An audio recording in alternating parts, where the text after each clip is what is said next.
Hi കൂട്ടുകാരെ, പുതിയൊരു വീഡിയോയിലേക്ക് എല്ലാവർക്കും സ്വാഗതം. അങ്ങനെ കുഞ്ഞമ്മയോട് കാര്യങ്ങൾ പറയാനിട്ട് അനുപമ അമ്മ പ്രതിഫലം കിട്ടിയില്ല എന്നാണ് പറയുന്നതെന്ന് പറയാനിട്ട് അത് കേട്ട ഉടനെ കുഞ്ഞമ്മ പറയണേ, ആര് പറഞ്ഞു സുശീലയ്ക്ക് പ്രതിഫലം കിട്ടിയില്ല? അത് സുശീല പറയുന്ന കള്ളമാണ്. ഒരിക്കലും സുശീലയ്ക്ക് പ്രതിഫലം കിട്ടാതിരുന്നില്ല. സുശീല സത്യനെയും സോനയും കൊണ്ട് മരിക്കാനിരിക്കുന്ന ആ ഒരു സമയത്താണ് ഇന്ദ്രൻ കുഞ്ഞിലെ തന്നെ ജോലിക്ക് പോയി അവരെ സംരക്ഷിച്ചത്. അതുകൊണ്ട് ഇന്ന് സുശീലയും മക്കളും ജീവനോടെ ഉണ്ടെങ്കിൽ അതിന് കാരണക്കാരൻ ഇന്ദ്രൻ തന്നെയാണ് എന്ന് പറയട്ടോ.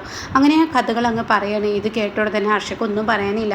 ഹർഷയും ആകെ ഒരുമാതിരി ഭയപ്പെട്ട് നിൽക്കണം കേട്ടോ. എന്നാൽ ഈ സമയം ഈ സത്യങ്ങൾ വെളിപ്പെടുത്തിയിട്ട് പറയണേ, ഇന്ദ്ര നീ തന്നെയാണ് ആ കുടുംബത്തിന് വേണ്ടി മരിച്ചതെന്ന് ഈ കുഞ്ഞമ്മക്ക് നന്നായിട്ട് അറിയാം എന്നൊക്കെയുള്ള വാക്കുകൾ പറയുമ്പോൾ ബാക്കിയുള്ള കാര്യങ്ങൾ കുഞ്ഞമ്മ പറയണ്ട എന്നവിടെ ഇന്ദ്രൻ പറയണം കേട്ടോ. കാരണം ബാക്കിയുള്ള കാര്യങ്ങൾ പറയണ്ട, എനിക്കെന്നെ കഥ നന്നായിട്ട് അറിയാമെന്ന് പറഞ്ഞ് ഇന്ദ്രൻ അവിടെ നിന്ന് ഇറങ്ങുകയാണ് കേട്ടോ. എന്നാൽ കുഞ്ഞമ്മ ആകെ തകർന്നിരിക്കുകയാണ്. ഇങ്ങനെ ഒരു അമ്മ എവിടെയും ഉണ്ടാവില്ല എന്നുള്ള ആ ഒരു മനോഭാവം എല്ലാവരിലും ഉണ്ട് കേട്ടോ. പിന്നീടാണെങ്കിലോ താൻ തൻ്റെ ആ ഒരു വിഷമത്തോടു കൂടി ഇന്ദ്രൻ യാത്രയാവുന്ന രംഗമാണ്.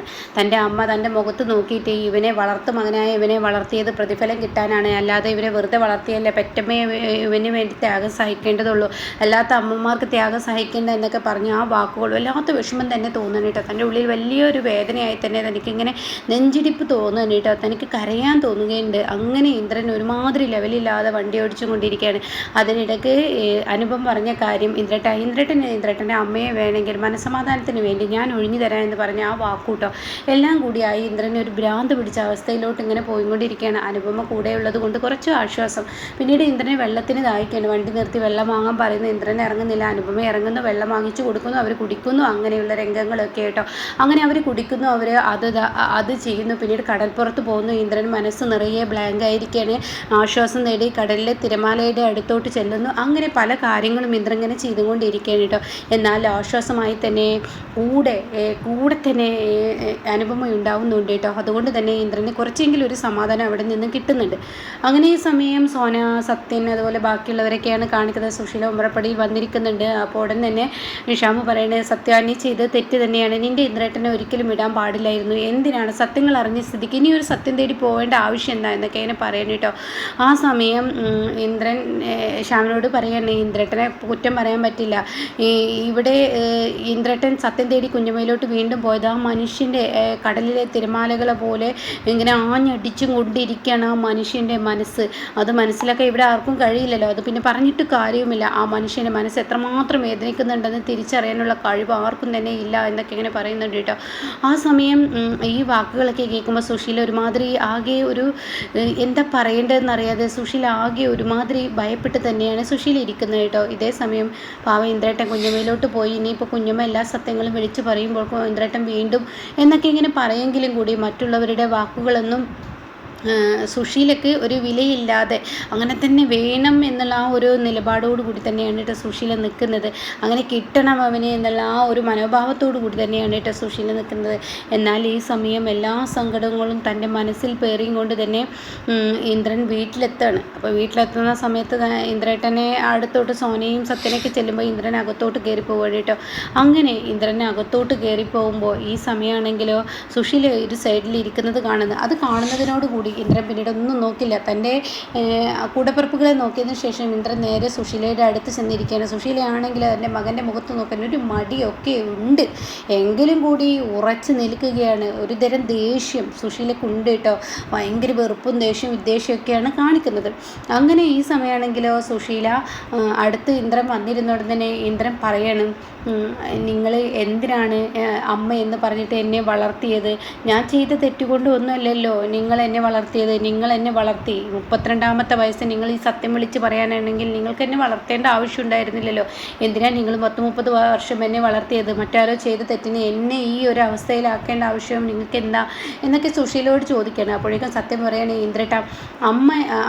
ഇന്ദ്രേട്ടനെ തള്ളി പറഞ്ഞാൽ ഞങ്ങൾ കൂടപ്പിറപ്പുകൾ ഒരിക്കലും തള്ളിപ്പറയില്ല. സോന പറയുന്നത് ശരിയാണ്, ഞങ്ങൾ കൂടപ്പിറപ്പുകൾ തള്ളിപ്പറയില്ല. അപ്പോൾ സത്യം പറയുന്നത് ഇന്ദ്രേട്ടൻ്റെ ചോര ഞങ്ങളിലുണ്ടല്ലോ എന്ന് പറയുമ്പോൾ ഇന്ദ്രൻ അവരുടെ അരികിലോട്ട് ചെല്ലണം കേട്ടോ. എന്നിട്ട് തൻ്റെ ഇടവും വലവും വലവും പിടിച്ചും കൊണ്ട് ഇവരുണ്ട്, അത് മതി എനിക്ക്.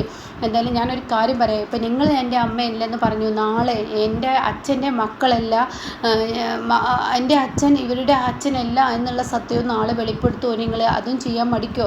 എങ്കിൽ ആ ഒരു സത്യം ഇപ്പോഴും തന്നെ പറഞ്ഞോളൂ എന്നുള്ള നിലപാടിൽ എന്താണ് സംസാരിക്കാനായിട്ടോ. ആ സമയം സുശീലക്ക് ഇങ്ങനെ ദേഷ്യം പിടിക്കണം. അപ്പോൾ ഈ സമയം ഇന്ദ്രനോട് സത്യനും സോനയും പറയണം, ഞങ്ങൾക്ക് ഞങ്ങളുടെ അമ്മയൊക്കെ വലുത് ഇന്ദ്രേട്ടനാണ്, ഇനി ഞങ്ങൾക്ക് ഇന്ദ്രേട്ടനാണ് എല്ലാം, ഇന്ദ്രേട്ടൻ മതി ഞങ്ങൾക്ക് എന്നുള്ള തീരുമാനം അവർ പറയുമ്പോൾ സുശീല തകർന്നു കേട്ടോ. പിന്നീട് അവിടെ നിൽക്കാൻ കഴിയില്ല, സുശീല പതിയെ അവിടെ നിന്ന് പോവുകയാണ്. അപ്പോഴും സുശീലയുടെ ഉള്ളിൽ ഒരു തരം ബലൂൺ വീർപ്പിച്ചതുപോലെ വലിയൊരു ബൂം എന്നുള്ള ആ ഒരു ലെവലിലാണ് സുശീല പോകുന്നത്. ഇതേ സമയം ഇവരങ്ങോട്ടും ഇങ്ങോട്ടും എല്ലാവരും പിരിയുകയാണ്. എന്നാൽ പിറ്റേ ദിവസത്തെ രാവിലെ അനുപമയാണ് കാണിക്കുന്നത്. മാഷും അനുപമ അമ്പലത്തിലാണ്, വിച്ചൂട്ടനും ഉണ്ട്. അപ്പോൾ മോളെ അനു എന്തായി കാര്യങ്ങളൊക്കെ എന്ന് ചോദിക്കുകയാണ്. ഇന്ദ്രേട്ടൻ ഇപ്പോഴും ഉള്ളഴിഞ്ഞ് സംസാരിക്കുന്നു, പെരുമാറുന്നൊന്നുമില്ല. ആയിക്കോട്ടെ മോളെ, അത് ഇന്ദ്രൻ്റെ മനസ്സിൻ്റെ വിഷമം ഇപ്പം അങ്ങനെയാണ്, അത് ഇന്നല്ലെങ്കിൽ നാളെ അത് മാറും, എന്തായാലും മാറ്റിയെടുക്കണം, നീ അവൻ്റെ കൂടെ ഏത് സമയം എപ്പോഴും ഉണ്ടാവണം, എന്തായാലും മനസ്സിന് നല്ല വിഷമമുണ്ട് എന്ന് പറയണേ. എന്തായാലും ഇനിയിപ്പോൾ സുശീല അങ്ങനെയൊക്കെ പറഞ്ഞ സ്ഥിതിക്ക് ഇനിയിപ്പോൾ നാളെ ഈ പറയുന്ന കഥകൾ ഒക്കെ കേട്ട് ആ കഥകൾ ഒക്കെ അറിയാൻ വേണ്ടി ഇന്ദ്രേട്ടൻ അങ്ങോട്ടേക്ക് പോയി. പക്ഷേ ഇന്ദ്രേട്ടൻ്റെ അച്ഛൻ്റെയോ അമ്മയുടെയോ കുറിച്ചൊന്നും കുഞ്ഞമ്മയോട് ചോദിച്ചില്ല, അത് ചോദിക്കാൻ പോയിട്ടില്ല. ഇന്ദ്രേട്ടൻ അത് അറിയാൻ താല്പര്യമുണ്ടോ എന്ന് എനിക്കറിയില്ല. എന്തായാലും അവനറിയാൻ താല്പര്യമില്ലെങ്കിൽ അത് അങ്ങനെ തന്നെ കിടന്നോട്ടെ. ഇനിയിപ്പോൾ നാളെ സുശീല അതുമല്ല എന്ന് പറയുമോ എന്ന് പറയാനും പറ്റില്ല. അപ്പോൾ ഏതൊരു മക്കൾക്കും അമ്മ തള്ളിപ്പറഞ്ഞാൽ പിന്നെ വിഷമാണ്. എല്ലാ മക്കൾക്കും സ്വന്തം അമ്മ ആരാണെന്ന് അറിയാൻ ഒരാഗ്രഹമൊക്കെ ഉണ്ടാവും. എന്നാൽ ആദ്യം ഈ പറയുന്ന കുഞ്ഞമ്മ പറയുന്നത് പോലെ സുശീലയുടെ ഭർത്താവ് മരിച്ചിരിക്കുന്നല്ലോ, എവിടെ എന്തെന്ന് അറിയാതെ ഉപേക്ഷിച്ച് പോയിരിക്കില്ല. അപ്പോൾ അതുകൊണ്ട് ഇന്ദ്രൻ ആദ്യം കണ്ടെത്തേണ്ടിയിരിക്കുന്നത് സുശീലയുടെ ഭർത്താവിനെയാണ്, അതായത് ഇന്ദ്രൻ്റെ അച്ഛനിൽ നിന്നാണ് അമ്മയെ ആരെന്നറിയാൻ പറ്റത്തുള്ളൂ. സുശീല ചൂണ്ടിക്കാണിക്കുന്ന ഒരാൾ അമ്മയായി മാറില്ല എന്നൊക്കെ ഇങ്ങനെ പറയണം കേട്ടോ. അങ്ങനെ എന്തായാലും ഇന്ദ്രേട്ടപ്പം അതിനുള്ള ഒരു മാനസികാവസ്ഥയല്ല. എന്തായാലും അങ്ങനെയാണെങ്കിൽ നന്ന്, അത് പിടിച്ചുകഴിഞ്ഞ് പോയി കഴിഞ്ഞാൽ തീർച്ചയായും അവനാകെ തകരും എന്നും പറയുന്നുണ്ട് കേട്ടോ. എന്നാൽ ഈ സമയം ഇപ്പുറത്താണെങ്കിലോ അമ്പലത്തിൽ നിന്ന് തിരിച്ചു വരുമ്പോൾ സോനയും പ്രതിഭയും അനുസരിച്ച് വന്നോ എന്ന് ചോദിക്കുകയാണ്. എന്താണെന്ന് ചോദിച്ചു കൊടുക്കുന്നത് ഇന്ദ്രേട്ടൻ ഇതുവരെ നീറ്റില്ല, എന്താ ഇപ്പോൾ ഈ പറയുന്നത്, ഇന്ദ്രേട്ടൻ എണീറ്റില്ലെന്നോ? പ്രതിഭ പറയണേ, എണീറ്റ് വന്ന് ഞാനൊരു ഗ്ലാസ് ചായ കൊടുത്ത് പിന്നെയും പോയി കിടന്നു എന്ന് പറയാം. എന്നാൽ വെച്ചിട്ട് അങ്ങനെ വിട്ടാൽ ശരിയാവില്ലല്ലോ, നമുക്ക് പോയി ഇന്ദ്രേട്ടനെ വിളിക്കാം, അച്ഛനെ വിളിക്കാമെന്ന് പറഞ്ഞിട്ട് ഇന്ദ്രനെ വിളിക്കാൻ ചെല്ലണം. വെച്ചിട്ട് നീ തന്നെ എന്ന് പറയണേ. അപ്പോൾ ഇന്ദ്രനാണെങ്കിലും കുഞ്ഞിൻ്റെ നേരൊക്കെ അങ്ങ് കുരച്ച് ചാടണം, എന്താണ് നീ കാണിക്കുന്നതെന്ന് പറഞ്ഞിട്ട് ചാടണം. അത് കേട്ടോട് തന്നെ ഇപ്പം പറയണേ, ഇന്ദ്രേട്ടൻ്റെ മനസ്സിൽ പല വിഷമങ്ങളും പല പ്രതിസന്ധികളും ഉണ്ടാവും, പക്ഷേ കുഞ്ഞിനോടൊക്കെ ഇങ്ങനെ ചാട്ടം അത് തീരെ ശരിയായ ഒരു കാര്യമില്ല ഇന്ദ്രേട്ട, അത് ചെയ്യുന്നത് തെറ്റാണെന്ന് പറയട്ടോ. ആ സമയം ഇന്ദ്രൻ ഞാൻ എവിടെയോ ഏതോ ഒരു മാനസികാവസ്ഥയിലായിരുന്നു, അതുകൊണ്ടാണ് ഞാൻ പെട്ടെന്ന് ഇങ്ങനെയൊക്കെ ആയത് എന്ന് പറയട്ടോ. എന്തായാലും ഇന്ദ്രേട്ട കുഞ്ഞിനോട് ചെയ്തത് ശരിയല്ല, അറിയാനോ, അതുകൊണ്ട് ഇനി ഉണ്ടാവത്തില്ല എന്നൊക്കെ പറഞ്ഞ് അവിടെ ആശ്വാസവാക്കുകൾ നൽകുകയാണ് കേട്ടോ.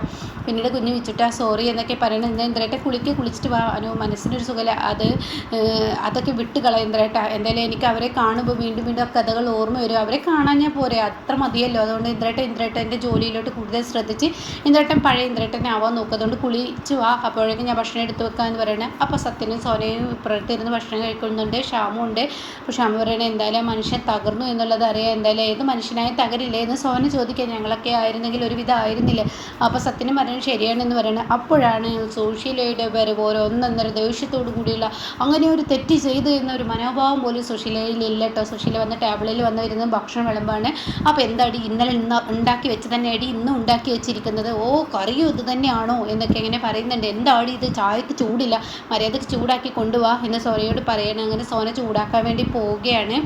ഇതേ സമയം സോന അടുക്കളയിൽ നിൽക്കുമ്പോൾ ഷവറിന് ഇവിടെ ഒരു സത്യനാട്ട പറയുന്നത് ഷാമിനോട്, ഇവിടെ ഒരു തെറ്റ് ചെയ്ത് എന്നൊരു കുറ്റബോധം പോലും ഇല്ലാതെ ബാക്കിയുള്ളവർ വെട്ടി വിഴുങ്ങുകയാണെന്ന് പറയുമ്പോൾ ഇവിടെ എന്തെങ്കിലും പറയണ്ടെങ്കിൽ എൻ്റെ മുഖത്ത് നോക്കി പറ എന്ന് സുശീല പറയട്ടെ. ആ സമയം ഉടൻ തന്നെ പറയണേ, എനിക്കെന്തെങ്കിലും പറയണമെങ്കിൽ മുഖത്ത് നോക്കി പറയും, യാതൊരു മടിയില്ല, നിങ്ങൾ ഇത്രയും ഇപ്പം ചെയ്തു വെച്ചിട്ട് ആ പാവം മനുഷ്യൻ തകർത്തില്ലേ നിങ്ങൾ, ഇന്ദ്രട്ടനെ ചായയോ വെള്ളമോ ഒന്നുമില്ലാതെ ആ മനുഷ്യൻ ഉറക്കമില്ലാതെ ഇങ്ങനെ കഷ്ടപ്പെടുന്നത് നിങ്ങൾ മനസ്സിലാക്കണം എന്നൊക്കെ ഇങ്ങനെ പറയുമ്പോൾ സുശീല ഒന്ന് എനിക്ക് ഇടുങ്ങിയതുപോലെ നിൽക്കുന്നുണ്ട് കേട്ടോ. പക്ഷേ സുശീലക്ക് അതൊരു കൂസലല്ല, സുശീലക്ക് അത്ര വെറുത്തിരിക്കുന്നു ഇന്ദ്രൻ എന്ന വ്യക്തിയെ സുശീലക്ക് ഇനി അംഗീകരിക്കാൻ കഴിയില്ല. പക്ഷേ സുശീല ഇനി ദിവസങ്ങൾ എണ്ണപ്പെട്ട പോലെയുള്ള ജീവിതമാണ്, ഇന്ദ്രൻ്റെ സ്വഭാവം എപ്പോഴും മാറും. ആ മാറുന്നതിനോടുകൂടി സുശീല ഇനി തൻ്റെ മക്കളെല്ലാം കൈവിടുന്ന അവസ്ഥയും തനിക്കിരിക്കുന്ന ഇരിപ്പിടം പോലും പോകുമെന്നുള്ള അവസ്ഥയിലോട്ടൊക്കെ എത്തും കേട്ടോ.